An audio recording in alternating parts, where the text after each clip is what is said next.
என் பெயர் பரசுராமன். என் மனைவி ஜீவிகா. எனக்கும் என் மனைவிக்கும் 8 வயது வித்தியாசம். எங்களுக்கு ஒரு மகன் மற்றும் ஒரு மகள் இருக்கிறார்கள். ஒரு நாள் நான் என் மனைவியை அழைத்தேன். இந்த வாரம் சனி மற்றும் ஞாயிறு 2 நாட்கள் கொடைக்கானல் சென்று வரலாமா என்று கேட்டேன். என் 2 குழந்தைகளின் சம்மதத்தையும் முன்னரே வாங்கிவிட்டேன். வழக்கமான வாழ்க்கையின் அழுத்தங்களிலிருந்து ஒரு மாற்றம் தேவைப்பட்டது.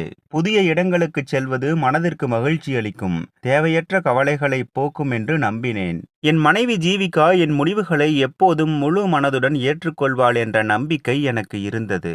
ஆனால் அன்று நான் இதை கூறியதும் அவள் முகத்தில் தோன்றிய மாறுதலும் அவள் அளித்த பதிலும் என்னை அதிர்ச்சியில் உறைய வைத்தது. அவள் சற்றே பின்வாங்கினாள். ஒரு மெல்லிய நடுக்கம் அவள் உடலில் தெரிந்தது. வேலைப்பளுவின் காரணமாக அவள் அப்படி பேசியிருக்கலாம் என்று நான் நினைத்தேன். ஆனால் அவள் எரிச்சலுடன் கேட்டாள், "உங்கள் இஷ்டப்படி எல்லாவற்றையும் முடிவு செய்வீர்களா?" அவளுடைய குரலில் எப்போதும் இருக்கும் அந்த இனிமை காணாமல் போயிருந்தது. எரிச்சல் அப்பட்டமாக தெரிந்தது. என்னிடம் ஒரு வார்த்தை கூட கேட்காமல் நீங்களும் பிள்ளைகளும் சேர்ந்து முடிவு செய்துவிட்டு கடைசியில் சொல்கிறீர்கள், "நான் கண்டிப்பாக வரமாட்டேன்." அவள் சொன்ன அந்த வார்த்தைகள் எனக்கு அப்போது ஒரு பெரிய விஷயமாக தோன்றவில்லை. ஒருவேளை ஏதோ மனக்குழப்பத்தில் இருப்பாள் என்று சாதாரணமாக நினைத்தேன். ஆனால் அது ஒரு சிறிய தொடக்கம் மட்டுமே. அதற்கு பிறகுதான் எங்கள் 32 வருட திருமண வாழ்க்கையின் அஸ்திவாரத்தையே ஆட்டம் காண வைத்த அந்த பெரிய புயல் வீசத் தொடங்கியது. அவள் தன் கைகளை இறுக பிடித்து கொண்டு வெறுமையாக என்னை பார்த்தாள். அவளுடைய கண்கள் சொல்ல முடியாத புரியாத உணர்ச்சிகளால் மின்னின. அறையில் ஒரு இறுக்கமான அசௌகரியமான அமைதி நிலவியது. பின்னர் மெல்லியதாக ஆரம்பித்த அவளுடைய குரல் போக போக வலிமை பெற்றது. ஒவ்வொரு வார்த்தையும் ஒரு சுத்தியல் அடி போல என் நெஞ்சில் இறங்கியது. இத்தனை வருடங்களில் நான் என்னை முழுவதுமாக இழந்து விட்டேன். எல்லாவற்றையும் இந்த குடும்பத்திற்காக அர்ப்பணித்தேன். உங்களுக்காக, உங்கள் அம்மாவுக்காக, பிறகு நம் பிள்ளைகளுக்காக. இப்போது என்னிடம் எதுவுமே இல்லை. எனக்கென்று ஒரு வாழ்க்கை வேண்டும். என்னுடையதை திரும்ப பெறுவதற்கான கடைசி முயற்சியாக இதை நான் கேட்க வேண்டியிருக்கிறது. என்னால் இப்படி கட்டுப்படுத்தப்பட்டவளாக வாழ முடியவில்லை என்று உணர்கிறேன். எனவே எனக்கு விவாகரத்து வேண்டும். அந்த வார்த்தைகள் என் உடலை யாரோ பலமாக அறைந்தது போன்ற உணர்வை ஏற்படுத்தியது. என் மனம் ஸ்தம்பித்தது. அவள் என்ன சொல்கிறாள் என்பதன் தீவிரத்தை என்னால் புரிந்து கொள்ள முடியவில்லை. "ஜீவிகா, நீ என்ன பேசுகிறாய்? நீ நிதானமாகத்தான் பேசுகிறாயா?" என் குரல் ஒரு நம்பிக்கையற்ற முணுமுணுப்பாக ஒலித்தது. இந்த அழிவுகரமான வார்த்தைகளை அவள் திரும்ப பெறமாட்டாளா என்ற ஒரு பரிதாபமான எண்ணம் என் மனதில் ஓடியது. ஆனால் அவளுடைய பதில் கவலையற்ற அமைதியுடன் இருந்தது. அவளுடைய பார்வை மட்டும் உறுதியாக இருந்தது. "ஆம், இதை பற்றி நான் நீண்ட நாட்களாக யோசித்து வந்தேன். என்னுடையது அல்லாத ஒரு வாழ்க்கையை இத்தனை காலம் வாழ்ந்துவிட்டேன். என் எஞ்சிய நாட்களை நான் வீணாக்க விரும்பவில்லை. எனக்கும் சுதந்திரம் வேண்டும். இது என் கடைசி ஆசை. தயவு செய்து என்னை விடுங்கள்" என்று அவள் கெஞ்சினாள். அப்படி வினோதமாக நடந்து கொண்ட அவள் ஓரிரு நாட்களில் அவசரமாக தன் உடைகளை எடுத்து ஒரு மூட்டையாக கட்டிக்கொண்டு வீட்டை விட்டு வெளியேறத் தொடங்கினாள். நான் கெஞ்சினேன், கண்ணீர் விட்டு அழுதேன். ஆனால் அவள் என் எந்த வேண்டுகோளையும் கேட்காமல் வீட்டை விட்டு போனாள். எங்கே போவது, என்ன செய்வது என்று தெரியாமல் பேருந்து நிலையத்தின் அருகே பூட்டியிருந்த ஒரு கடையின் முன்பு நான் ஒரு விதமான குழப்பமான மனநிலையில் அமர்ந்தேன். வருத்தம் ஒருபுறம் இருக்க என் உள்ளுக்குள் ஒரு குளிர்ச்சியான சந்தேகம் மெல்ல ஊடுருவத் தொடங்கியது. ஏனென்றால் கடந்த சில நாட்களாக அவளின் நடத்தை வித்தியாசமாக தெரிந்தது. அவளுடைய நாட்கள் மெல்ல மாறத் தொடங்கியதை இப்போது என்னால் தெளிவாக நினைவுபடுத்த முடிகிறது. முதலில் கண்ணுக்கு புலப்படாத சிறிய மாற்றங்கள் தெரிந்தன. எனக்கு இன்னும் கூட நினைவிருக்கிறது சில அற்ப விஷயங்கள். அவளுடைய காலை நேர வழக்கத்தில் திடீர் மாற்றம். நான் எங்கிருந்து வந்தது என்று சரியாக கூற முடியாத ஒரு புதிய வாசனை திரவியம். வேறொரு அறையில் கேட்கும் கிசுகிசுப்பான தொலைபேசி அழைப்புகள். அவள் அதிக நேரம் வெளியில் தனிமையில் செலவிட ஆரம்பித்தாள். நான் கேட்டால், "சற்று காற்று வாங்க வெளியே செல்கிறேன்" என்று காரணம் சொல்வாள். ஆனால் அவளுடைய விளக்கங்கள் தெளிவற்றதாக இருந்தன. நான் விவரமாக கேட்டபோது அவளுடைய கண்கள் வேறு திசையில் நகர்ந்தன. சந்தேகத்தின் ஒரு சிறிய விரும்பத்தகாத விதை அன்றே என் மனதில் முளைக்கத் தொடங்கியது. என்னை தவிர வேறு யாராவது இருக்கிறார்களா? வேறு ஒரு ஆணின் குரல் அவளுடைய காதுகளில் இனிமையான வாக்குறுதிகளை சொல்லி அவளை ஏமாற்றிக் கொண்டிருக்கிறதா? சுமார் 1 மாதத்திற்கு முன்பு ஒரு மாலை நேரம் எனக்கு நன்றாக நினைவிருக்கிறது. நான் வேலையிலிருந்து சீக்கிரமாக வீடு திரும்பினேன். அவளை ஆச்சரியப்படுத்தலாம் என்று நினைத்தேன். ஆனால் வீடு வழக்கத்திற்கு மாறாக அமைதியாக இருந்தது. நான் அவளை தோட்டத்தில் கண்டேன். அவள் முதுகை எனக்கு காட்டி தீவிரமாக தொலைபேசியில் பேசிக் கொண்டிருந்தாள். அவளுடைய குரல் தாழ்வாகவும் நெருக்கமாகவும் இருந்தது. நான் வந்ததும் திடுக்கிட்டு திரும்பிய போது அவள் அவசரமாக அழைப்பை முடித்து விட்டாள். அவளுடைய கழுத்தில் ஒரு சிவந்த நிறம் பரவியது. போனில் என்னுடைய ஒரு தோழிதான் என்று அவள் சொன்னாள். அவளுடைய புன்னகை சற்று பிரகாசமாகவும் சற்று பதட்டமாகவும் இருந்தது. நான் அவளை நம்ப விரும்பினேன். ஆனால் அவளுடைய நடத்தை, அவள் என் பார்வையை தவிர்த்த விதம் ஒரு விதமான அமைதியற்ற உணர்வை எனக்குள் ஏற்படுத்தியது. அப்போது நான் அதை சாதாரணமாக எடுத்துக்கொண்டேன். 32 வருட நம்பிக்கையை இந்த ஒரு நொடி இவ்வளவு எளிதாக அரித்துவிட முடியாது என்று எனக்குள் சொல்லிக் கொண்டேன். ஆனால் அவளுடைய பதட்டமான முகமும் அவசரமான விளக்கமும் பின்னர் என் தூக்கமில்லாத இரவுகளில் என்னை வேட்டையாடத் திரும்பும். மேலும் அவளுக்கு உடல் ரீதியான மாற்றங்கள் இருந்தன. பார்ப்பதற்கு சற்றே மாறுபாடு உடலிலும் தெரிந்தது போன்று உணர்ந்தேன். அவள் உணவில் அதிக நாட்டம் காட்டவில்லை. தனக்கு பசி இல்லை என்று கூறுவாள். முன்பு விரும்பி சாப்பிட்ட உணவுகளை இப்போது ஒருவித வெறுப்புடன் தட்டிலே நகர்த்தி கொண்டிருப்பாள். அதே சமயம் அவளுடைய தொலைபேசி அவளுடைய கையின் நீட்சியாகிவிட்டது. அது எப்போதும் அவளுடன் இருந்தது. ஏதோ பிரபஞ்சத்தின் ரகசியங்களை வைத்திருப்பது போல் இறுக்கமாக பிடித்து கொண்டிருந்தாள். அவள் தொலைபேசியை பயன்படுத்தும் போது நான் அருகில் சென்றாலும் அவள் திடுக்கிடுவாள். அவளுடைய கட்டை விரல் திரையை மறைக்க தானாகவே ஸ்வைப் செய்யும். இரவு நேரங்களில் அவளுடைய கிசுகிசுப்பான குரல் சில சமயங்களில் கேட்கும். எங்கள் படுக்கை அறையிலிருந்து மந்தமான ஒலிகள் வந்து என்னை தூங்க விடாமல் புரளச் செய்யும். என் கற்பனை ரகசிய உரையாடல்கள் ஒரு அந்நியனுடன் பகிர்ந்து கொள்ளப்பட்ட நெருக்கமான தருணங்களின் படங்களை என் மனதில் உருவாக்கும். அவளுடைய அன்றாட வழக்கத்தில் ஏற்பட்ட மாற்றம் மறுக்க முடியாதது. எங்கள் வாழ்க்கையின் பழக்கமான முறைகள் சிதைந்து போயின. எங்களுக்கு இடையே ஒரு தூரம், ஒரு வளர்ந்து வரும் பிளவு ஏற்பட்டது. அவளுடைய நடைகள் நீளமாகிவிட்டன. அவளுடைய வெளியேற்றங்கள் அடிக்கடி நிகழ்ந்தன. அவளுடைய விளக்கங்கள் பெருகிய முறையில் பலவீனமாக இருந்தன. அவள் எதையோ நினைத்து கவலைப்பட்டவளாக, தன்னுடைய சொந்த எண்ணங்களில் தொலைந்தவளாக தோன்றினாள். என் கேள்விகளுக்கு அவளுடைய பதில்கள் பெரும்பாலும் சுருக்கமாகவும் அலட்சியமாகவும் இருந்தன. தோட்டத்தில் நடந்த அந்த அமைதியற்ற சம்பவம், அவளுடைய தொலைபேசி அழைப்புகளை பற்றிய அவளுடைய தட்டிக்கழித்தல், விளக்க முடியாத உடல் மாற்றம், அவளுடைய கண்களில் மின்னும் விசித்திரம், இவையெல்லாம் ஒரு தொந்தரவான திரைப்படமாக என் மனதில் ஓடத் தொடங்கின. தவறான உறவு சம்பந்தமான காணொளிகள் கூட எனது யூடியூப் பரிந்துரைகளில் தானாகவே வந்தன. வேறு ஒரு ஆண் அவளுடைய கவனத்தை ஈர்த்து விட்டானோ, அவளுடைய பாசத்தை திருடி விட்டானோ, இப்போது அவளுடைய ரகசிய புன்னகைகள் மற்றும் கிசுகிசுப்பான உரையாடல்களின் பெறுநராக இருக்கிறானோ, அந்த எண்ணம் எனக்கு ஒரு நிலையான சித்திரவதையாக இருந்தது.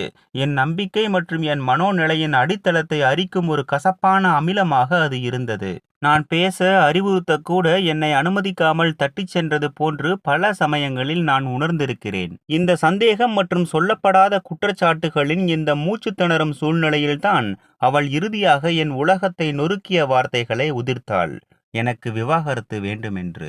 அவள் வீட்டை விட்டு சென்றதற்கான காரணமாக அவள் சொன்னது சுதந்திரத்திற்கான ஆசை, தன்னைத்தானே கண்டுபிடிப்பதற்கான ஆசை. ஆனால் இவையெல்லாம் வெற்று சொற்களைப் போலவும், அவளுடைய துரோகத்தின் ஆழமான மிகவும் வேதனையான உண்மையை மறைப்பதற்கான பலவீனமான சாக்குப்போக்குகளைப் போலவும் தோன்றியது. எங்களுக்கு இடையே வளர்ந்து வரும் பிளவை உணர்ந்த குழந்தைகள் ஒதுங்கியும் கவலையுடனும் இருந்தார்கள். அவர்கள் ஜீவிகாவை குழப்பமான கண்களால் பார்ப்பார்கள். அவர்களின் அப்பாவித்தனமான குழப்பம் என் சொந்த குழப்பத்தை போல் பிரதிபலித்தது. அம்மா சோர்வாக இருக்கிறார்களா? ஏன் என்னுடன் பேசக்கூட செய்வதில்லை என்று என் மகள் ஒரு நாள் மாலை கேட்டாள். அவளுடைய புருவம் கவலையுடன் சுருங்கியிருந்தது. நான் ஒரு பலவீனமான புன்னகையையும் தெளிவற்ற உறுதியையும் அளித்தேன். பின்னர் வந்தது இறுதி எச்சரிக்கை. ஒரு குளிர்ச்சியான முடிவான தோணியில் வழங்கப்பட்டது. எனக்கு போன் செய்து என்னை தொந்தரவு செய்யாதீர்கள் என்று அவள் சொன்னாள். அவளுடைய குரலில் வழக்கமான மென்மை இல்லை. உங்களுக்கு ஒரே ஒரு நாள் தருகிறேன். எனக்கு விவாகரத்து கொடுங்கள். இல்லையெனில் நான் நீதிமன்றத்திற்கு செல்ல வேண்டியிருக்கும். அவளுடைய வார்த்தைகளின் கடுமை, அவளுடைய கண்களில் இருந்த உறுதி இறுதியாக என் எதிர்ப்பை உடைத்தது. சந்தேகம் ஒரு நசுக்கும் துரோக உணர்வுடன் போராடியது. இவ்வளவு காலம் என் வாழ்க்கையை பகிர்ந்து கொண்ட இந்த பெண்ணை நான் உண்மையிலேயே அறிந்திருந்தேனா? கனத்த இதயத்துடன் நடுங்கும் கைகளுடன் நான் விவாகரத்து ஆவணங்களில் கையெழுத்திட்டேன். அவள் இறுதியாக கதவை விட்டு வெளியேறிய போது ஒரு ஆழமான வெற்றிடம் வீட்டை விழுங்கியது. ஒரு காலத்தில் அதன் அறைகளை நிரப்பிய சிரிப்பையும் அரவணைப்பையும் விழுங்கியது. குழந்தைகள் என்னை கட்டிப்பிடித்து அழுதார்கள். அவர்களின் அழுகை என் சொந்த நெஞ்சிலிருந்த வெறுமையை பிரதிபலித்தது. ஏன் அம்மாவை போக விட்டீர்கள்? அவர்களின் அப்பாவித்தனமான துக்கம் என்னுடைய ஏற்கனவே சித்திரவதை செய்யப்பட்ட ஆத்மாவின் மீது ஒரு புதிய குற்ற உணர்வின் அலையாக தோன்றியது. அடுத்தடுத்த நாட்கள் வேலை மற்றும் தூக்கமில்லாத இரவுகளின் மங்கலான கலவையாக இருந்தன. நான் ஒரு முட்டாளாக இருந்தேனா? நான் உண்மையை பார்க்க முடியாத அளவுக்கு குருடனாக இருந்தேனா? இது ஒரு நிலையான வேதனையான சித்திரவதையாக இருந்தது. ஒரு வாரம் கழிந்தது. ஒவ்வொரு நாளும் முன்னதை விட கனமாக இருந்தது. அன்று அந்த மாலை நான் வேலையிலிருந்து திரும்பிய போது குழந்தைகளின் கண்ணீர் நிறைந்த தோற்றம் என் கண்ணில் பட்டது. அப்பா, அம்மா இறந்துவிட்டார். அந்த செய்தி ஒரு உடல் ரீதியான அடியைப் போல என்னை தாக்கியது. என் மூச்சு திணறியது. நான் அவசரமாக இறுதிச் சடங்கு நடந்த அவர்கள் அம்மா வீட்டிற்கு விரைந்தேன். அங்கு அமைதியான மரியாதை நிலவியது.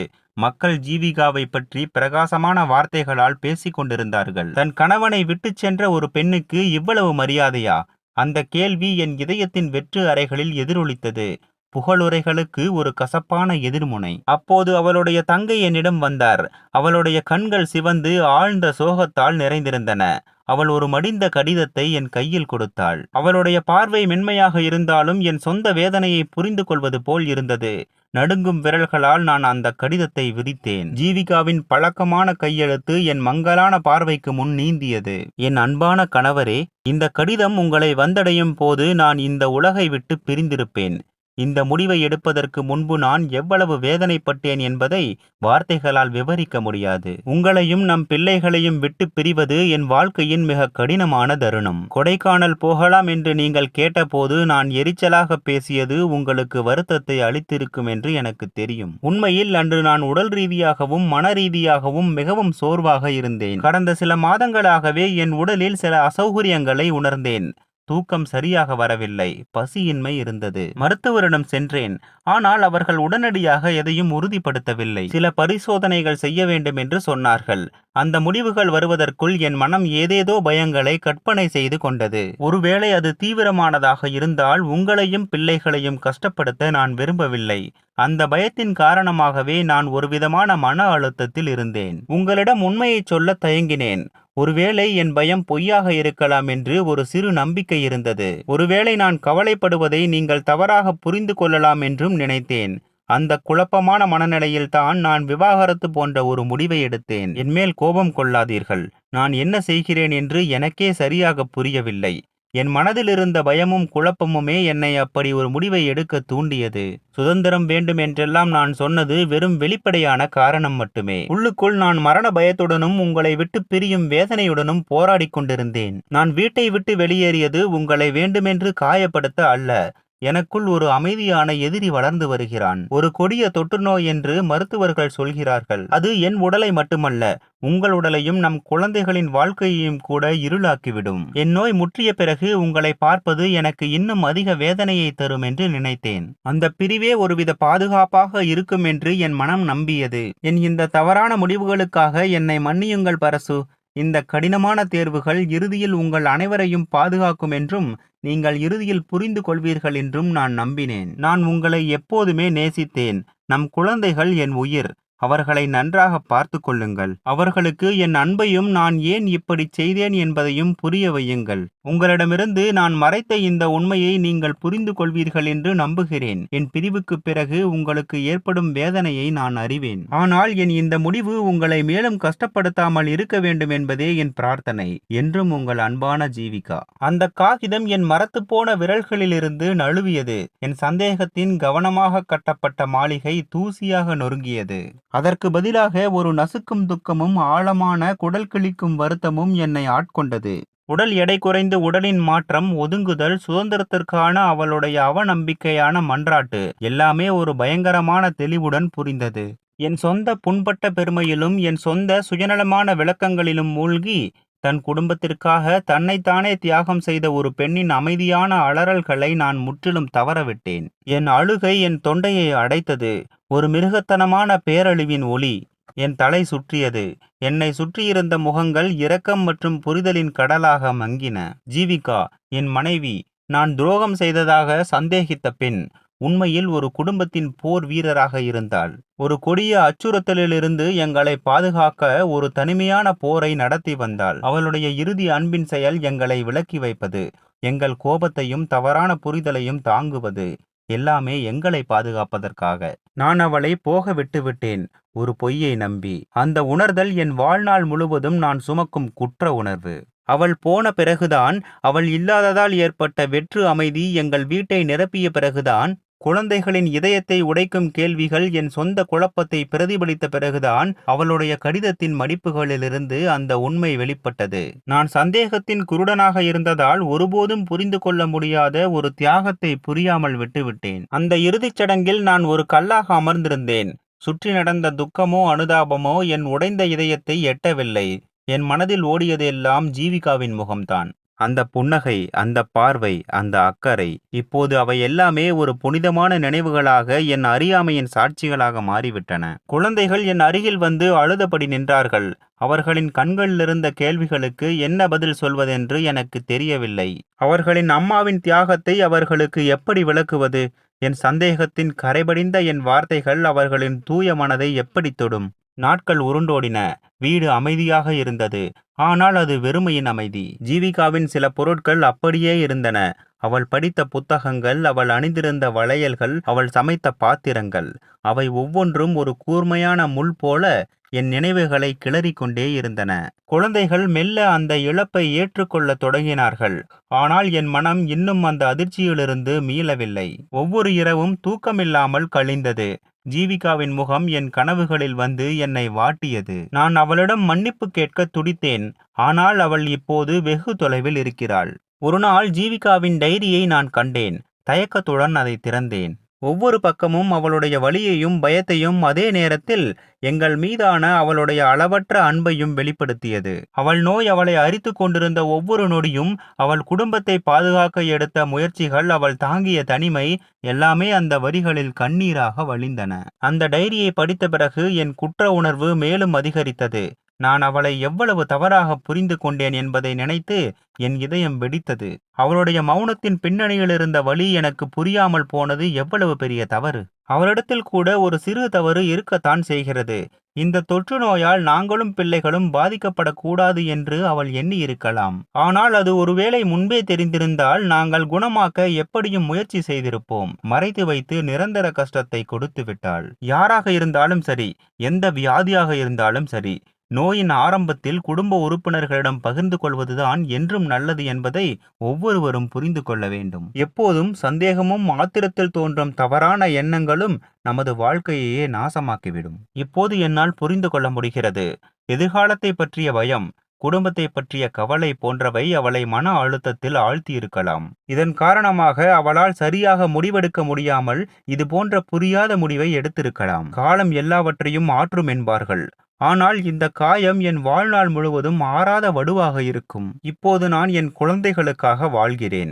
அவர்களின் அம்மாவின் அன்பையும் தியாகத்தையும் அவர்களுக்கு எடுத்துச் சொல்கிறேன். ஜீவிகாவின் நினைவுகளை நாங்கள் போற்றுகிறோம். ஆனால் என் மனம் மட்டும் அந்த பேருந்து நிலையத்தின் அருகே பூட்டியிருந்த கடையின் முன்பு தனிமையில் அமர்ந்திருந்த அந்த நொடியை நினைத்து அடிக்கடி வருந்துகிறது.